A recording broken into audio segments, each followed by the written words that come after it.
Ketika Anda ditilang karena PKB-nya tidak bayar, Anda tunjukkan video ini supaya dipahami oleh polisi lalu lintas di seluruh negara Republik Indonesia. Apakah PKB yang tidak dibayarkan ketika operasi lalu lintas, STNK-nya masih hidup, ditilang polisi, bisa atau tidak? Jawabannya adalah tidak. Kalau ada polisi lalu lintas yang melakukan penilangan, maka polisi lalu lintas itu bisa dilaporkan tindak pidana pasal 333 KUHP, merampas kemerdekaan seseorang, karena tidak ada dasar hukumnya. Ancaman pidana bagi polisi itu adalah 8 tahun penjara. Ini tidak main-main loh. Nah, saya jelaskan sekarang dasar hukumnya. Pertama kita mulai dari STNK. STNK ini selalu ada 2 lembar.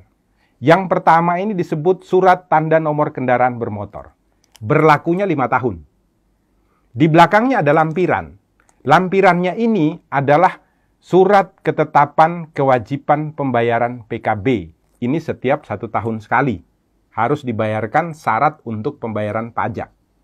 Yang jadi masalah adalah polisi biasanya menganggap kalau PKB-nya tidak dibayarkan berarti STNK-nya tidak berlaku. Ini adalah sebuah kekeliruan. Kenapa demikian? Dasar hukumnya begini, biasanya dipakai polisi adalah pasal 288 ayat 1 untuk melakukan penilangan ketika PKB-nya belum dibayarkan. Nah, 288 ayat 1 itu menyatakan setiap orang yang tidak mampu untuk menunjukkan surat tanda nomor kendaraan bermotor atau surat tanda coba kendaraan bermotor yang ditetapkan di dalam pasal 106 ayat 5 huruf A.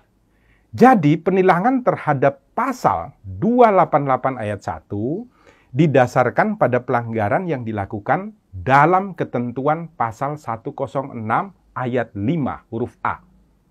Bukan pasal 70.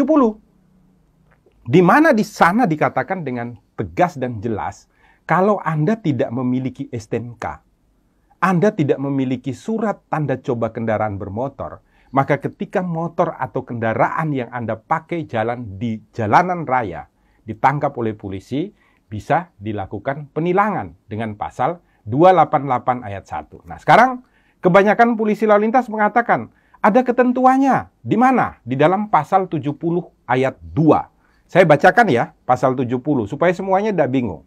Pasal 70 ayat 2 mengatakan, surat tanda nomor kendaraan bermotor dan tanda nomor kendaraan bermotor berlaku selama 5 tahun. Garis bawahi dulu. Berlaku selama 5 tahun. Koma, yang harus dimintakan pengesahannya setiap tahun. Garis bawahi ya, yang harus dimintakan pengesahannya setiap tahun.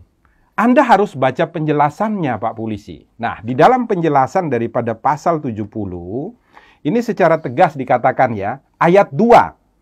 Yang dimaksud dengan pengesahan setiap tahun adalah sebagai pengawasan tahunan terhadap registrasi dan identifikasi kendaraan bermotor, serta menumbuhkan kepatuhan wajib pajak kendaraan bermotor. Jadi maksudnya itu bukan kemudian STNK-nya tidak berlaku. Bukan.